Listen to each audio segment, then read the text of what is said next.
we did parts of a circle.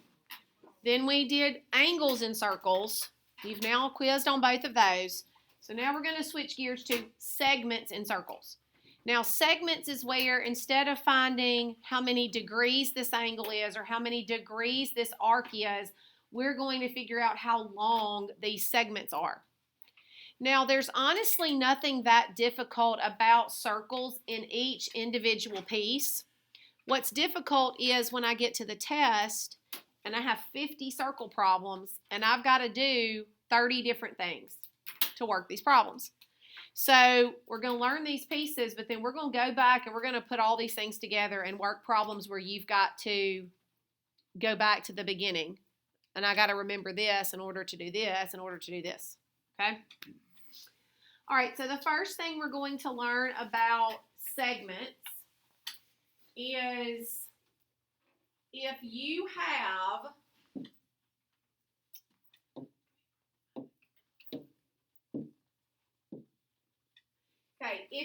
have two chords, so remember a chord is a line segment in a circle, touches the circle in 2 points.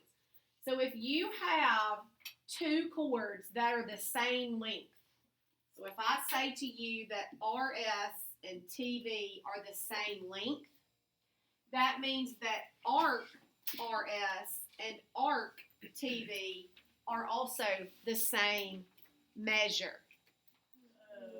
Okay? And it works both ways.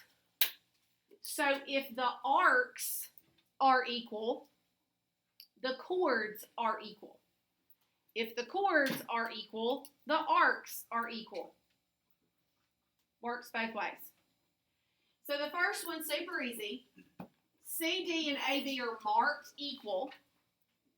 So I can just say 2x plus 3 equals 8x and solve from there. So if the chords are equal, the arcs are equal. If the arcs are equal, the chords are equal. Okay? That should be easy cheesy. So go to number 1. And it says that RS and TS are the same length. Which means that if arc RS is X, then arc TS is also X. So what do I need to do?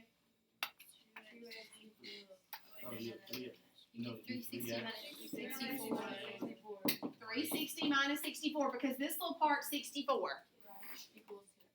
Equals 2x or equals the rest of the circle. So then I can basically divide that by 2. 148.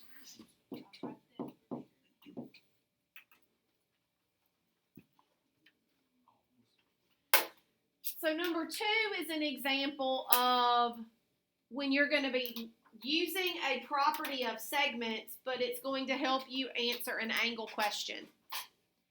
So DE and FG are equal, which means that DE arc is 116 degrees. And what kind of angle is X right there? Central angle, which means it's equal to the arc, 116. So this angle is also 116. Now enjoy number 3 because you won't see another one like this again because that's too easy. So if these are both 4, then these are both 82. So enjoy that one because that's not happening again. All right, 4 is just like 1. We know that this little guy is 90. We know that these are equal, so both of these are X. So 360 minus 90 is 270. Divided by 2 is 135 degrees. Okay? All right, let's take just a minute. Girls, you're going to work 5. Boys, you're going to work 6. Girls 5, boys 6.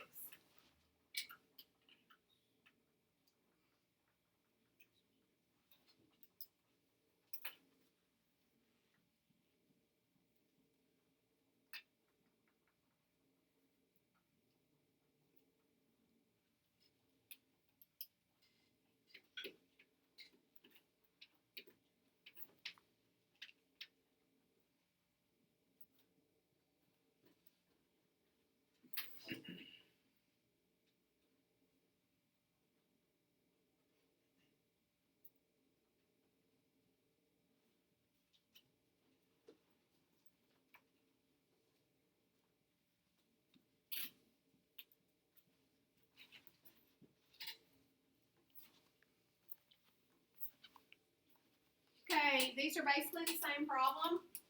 The arcs are equal, so we know the chords are equal. So girls, what'd you get? 7. Boys, what did you get? Perfect. 7's the exact same way, so I don't think we need that. Now let's look a minute at 8 and 9. So 8 and 9 are two separate circles. But what does that little statement say right here? What does that little statement say? They're congruent circles. So circle M is congruent to circle P. Well, if that's true, if circle M is congruent to circle P, and this arc on this circle is the same as this arc on this circle, then we're going to do what with them? 6x equals 2x plus 24. Set them equal. And we get x equals 4, right? X equals 6. That's what I said. Y'all didn't hear me? I was just saying if y'all were listening. All right. Look at 9 for a second. Don't answer yet, but look at 9. Do you think that 9x minus 78 equals 3x? Don't tell me yet. Just look at it for a second. Do you think 9x minus 78 equals 3x? Okay, what do you think? Yes. Okay, but are these numbers the same? No, but it's on the opposite side. But it's on the opposite side. So if I do 360 minus 162, don't I get 198? Yes. So then they're equal, and you would just set them equal to each other. Okay? So easy cheesy lemon squeezy? Perfect. All right, go to the backs. This is just a tad bit harder. It's not hard. It's a little more involved. So look at the picture at the top. Now all this is a lot of words, and honestly, let's just forget these words, and let's just talk about this picture and this summary, and I'm gonna make some marks on this circle. So if I have a circle like this, the first thing I need to know is if WZ is, what is that little symbol? Perpendicular. Perpendicular. So if WZ is perpendicular to AB, means makes a right angle, then AX is congruent to XB. So what that means is if this radius is perpendicular to a chord, it cuts the chord in half. If the radius or diameter is perpendicular to a chord, it cuts the chord in half. Well, if it cuts the chord in half, it also cuts the arc in half. So arc AW and arc WB are also equal. Since it's like AB and RS, like would each of their little like would each half be like would half AX be equal to RY? Only in certain times. So I'm going to show you when they are and when they aren't. Okay? So Meg's question is, basically, I think, is AX always equal to RY? Sometimes yes, but not always. I'm going to show you when they are and when they aren't. Okay, so the first thing you need to know is if the radius is perpendicular to the chord, it cuts the chord in half and it cuts the arc in half. The second thing you need to know is if OX, now is OX a radius? No. We got to go from O to what? W. O to W. So if OX is equal to, I got to put 3 marks, OY, then AB and RS are congruent. So the way I try to get you to think about this is, think about a diameter going through the center of the circle. There's only one diameter if I draw it through the center of the circle like this, horizontal. If I take that and I start moving away from the center, if you move 2 line segments the same distance from the center, won't they be equal to each other? Yes. So if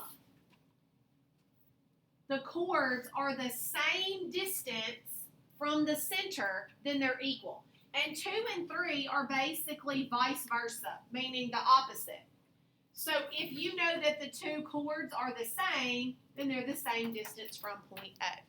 So, Meg, to answer your question, It depends on if AB and RS are the same distance from the center, then yes, those two little pieces will be equal, but there could be a time where they're not equidistant. All right, let's go to this example 1. Don't even worry about the work over here. I want you to look at the picture. We're going to talk through it. So in circle O, CD is perpendicular to OE. So as soon as I see that on my test, I need to be thinking that CE and ED are equal. Okay, those are cut in half. If OD is 15, now what is OD in relationship to the circle? A radius. What is OD in relationship to that right triangle? The hypotenuse. All right, so OD is 15 and CD is 12.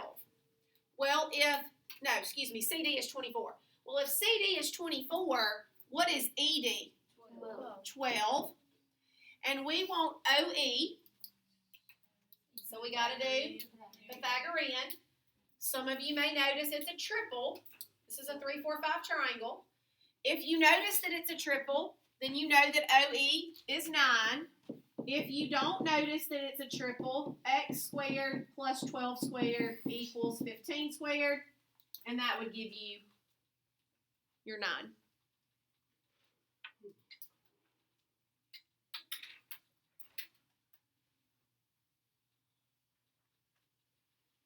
All right, so let's go to this next little section. If I did not tell you how to work this problem, I would not expect you to know. Like if I just gave you this problem on a test, I would not expect you to know how to work it. Okay, so if you see a problem like this that I'm about to show you, this is how you're going to work it. So it says in circle P, the radius is 13 and RS is 24. Find each measure. So if RS is 24, we know that RT is 12, so that's the easy one.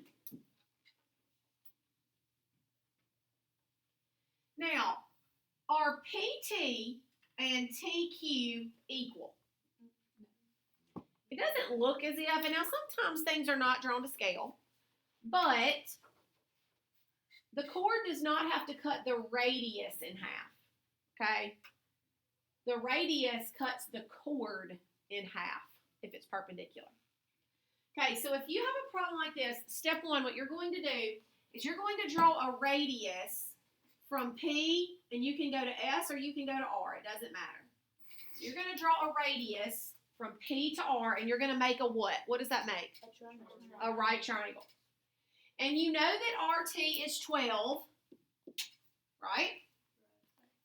What is RP? Wouldn't it be 13? Because it's a radius, so it's 13. So now to get TP, Pythagorean theorem, or anybody know the triple? 5. It can't be 15 because it can't be bigger. 5, 12, 13. So you can either do the Pythagorean theorem, or if you know it's a triple, that's 5.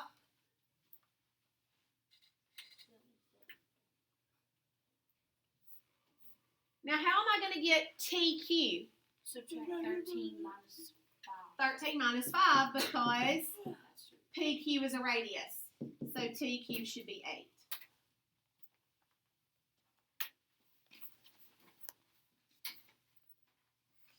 All right, I want you to try 4, 5, and 6. You do get a decimal.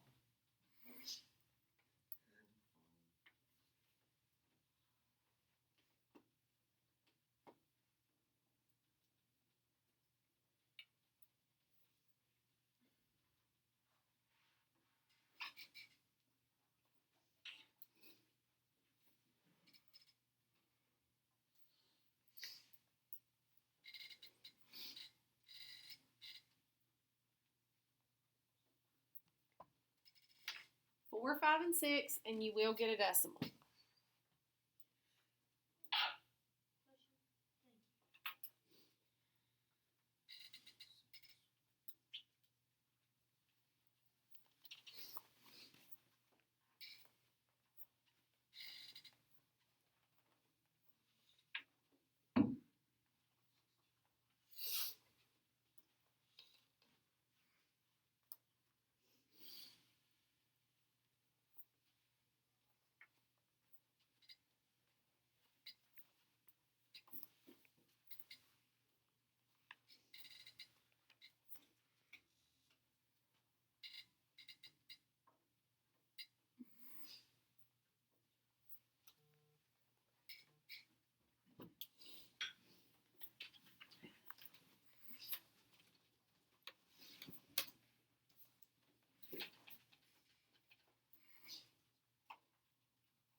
hint, if you haven't drawn a radius like I did in the other circle, you can't solve it.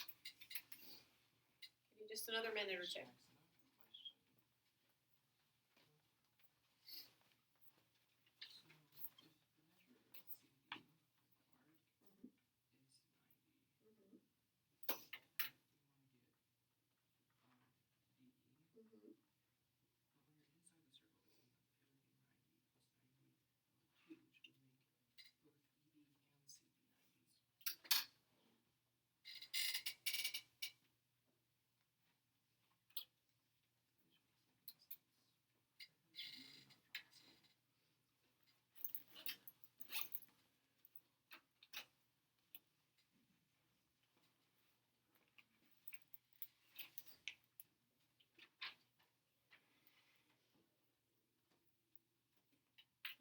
You don't do 90 plus 90, you do 90 plus whatever that is. Because when you find inside the circle, it's arc plus arc divided by 2.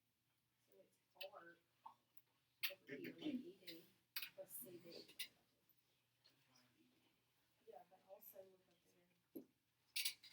Number 1. All right. So the diameter is 12. CD is 8, and the measure of arc CD is 90. So what is the measure of DE? 45. So we know if a radius is perpendicular to a chord, the arc is cut in half. All right, now what about FD? That's your easy one. 4. Because if CD is 8, it cuts it in half. So we need to draw a radius and make a right triangle. We know that FD is 4. What is AD? 6. Why is it 6? Because it's the same thing as the diameter cut in half. It's half of the diameter. So there's a 6 here. So we're going to do Pythagorean theorem. X squared plus 4 squared equals 6 squared. And you should get a decimal. I think it's 4.47, which we realize is not drawn to scale.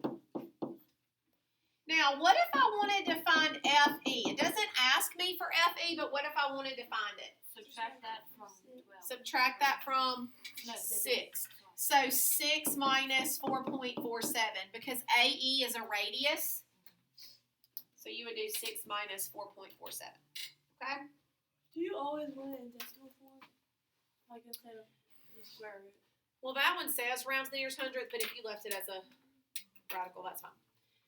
All right, number 7. In circle R, TS is 21 and UV is 3x. Now, we probably think that they're equal, but what tells me that they are equal? Why do I know that 21 and 3x are equal? So they're both 6 so right. They're equidistant from the center. They're the same distance from the center. So 3x equals 21. If you have 2 chords that are the same distance from the center,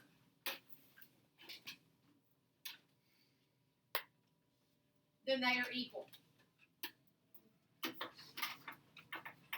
All right, take just a second and work 8.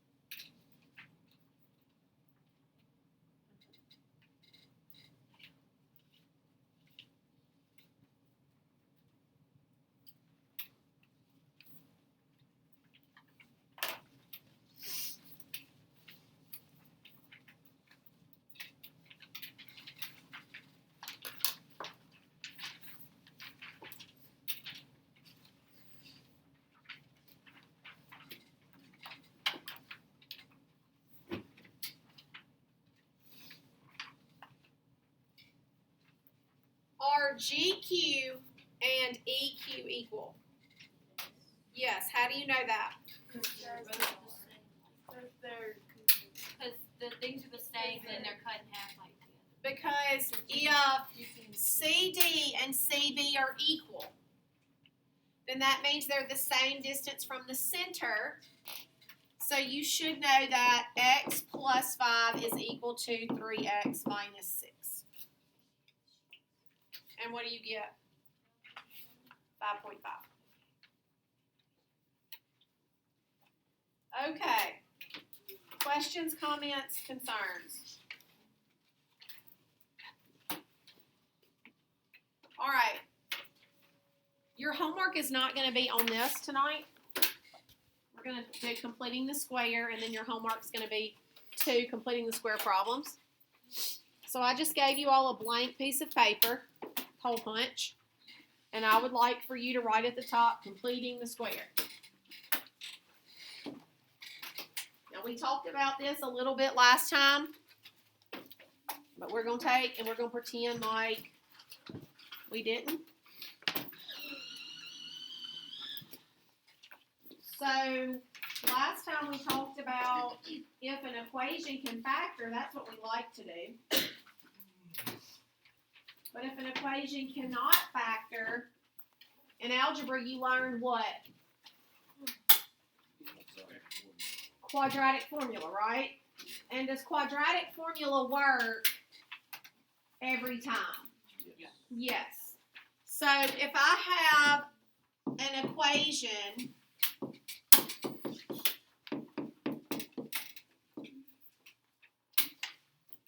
and it won't factor, I could use quadratic formula. Now, I'm not teaching quadratic formula. You're going to need it for next year. We're not going to technically use completing the square to solve. We are using completing the square to manipulate circle equations. So we're going to take a circle equation in one form and we're going to manipulate it to look different. No different than when you took y equals mx plus b last year and you turned it into ax plus by equals c. You manipulated it to look a certain way. That's what we're doing. Now, if you like to complete the square, I love to complete the square. If you like to complete the square and you want to use it to solve an equation from now on, that's great. Do it. But for equations of circles, you just don't have a choice. All right, so I'm going to start with an easy one. And I'm going to start with one that could technically factor.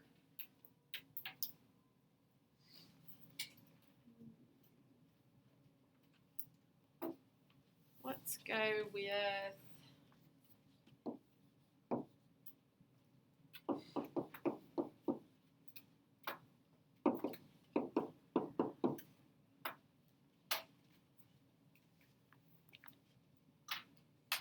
in order to complete the square, we cannot have a leading coefficient other than 1. So we have to divide it out if we do, but for right now we're just going to stick with leading coefficient of 1. So step 1 is you're going to move the 51 to the other side. Step 1, move the 51 to the other side. Leave a space here.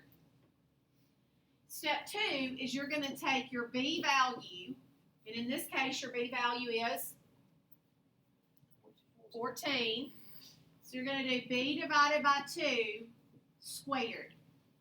What is 14 divided by 2 squared? 49. Well, if you add 49 to the left side, you have to add it to this side.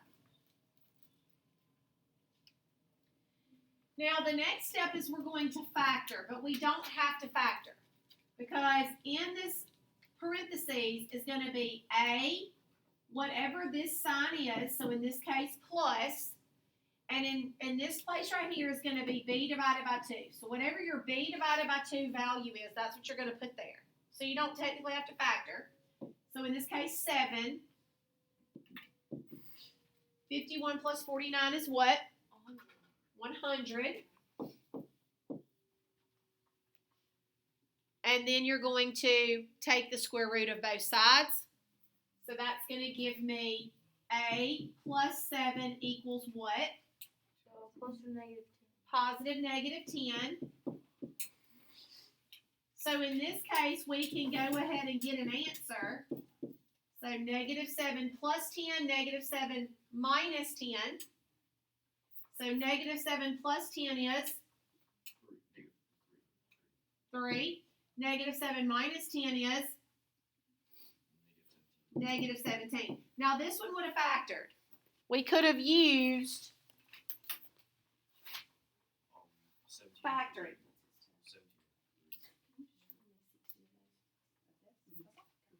Thank you so much. But again, we got to learn how to do this so we can manipulate things later on. All right. So I'm going to make one up that's maybe not as pretty. And I'm going to make B an odd number. So let's do x squared minus 7x plus 20 equals 0. Okay, what's step 1? Oh, actually, let's make this minus 20. Make this minus 20 for me. Okay, sorry. What's the first step? Move the 20. So x squared minus 7x equals positive 20. Okay, what's the next step? Say 7 over 2 squared. So b divided by 2 squared. So we're going to take 7 over 2, and we're going to square it. We're going to leave it as a fraction. What is 7 over 2 squared as a fraction? 49 over 4. And if we add 49 over 4 to this side, we have to add 49 over 4 to this side. But we're going to do this without a calculator. So what is 20 with a denominator of 4? 80. 80 over 4. Right? Now when you factor this, plus or minus? Minus. What goes right here? 7 over 2. 80 plus 49 is what? 129 over 4. Okay, what's the next step? Take the square root. X minus 7 over 2 equals what?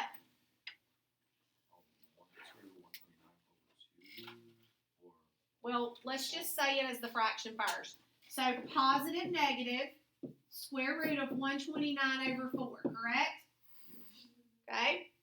Well, when you take the square root of a fraction, that would be the square root of 129 over 2. Does everybody know where I got the 2 from? Because the square root of 4 is 2. So this is going to be x equals, move that over, so that's positive 7 over 2 plus or minus the square root of 129 over 2. Now, let's make this a little prettier. They both have a denominator of 2, so let's write it this way. 7 plus or minus the square root of 129 over 2. Because we can combine the top. And you would leave it just like that. Now, some of you should remember an answer kind of like this when you did quadratic formula, right? How many answers is that? 2. 1 plus 1 minus. Okay, so I'm going to give you 2 equations to do. I would like for you to try these 2. And I would like for you to show your work. I want to make sure that we know how to do this. So let's do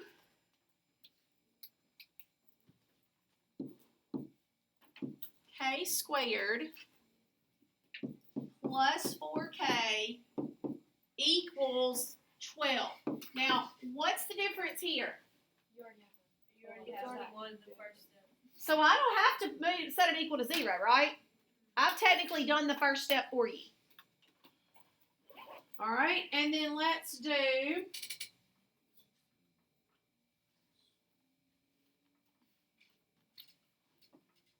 x squared minus 18x minus 40.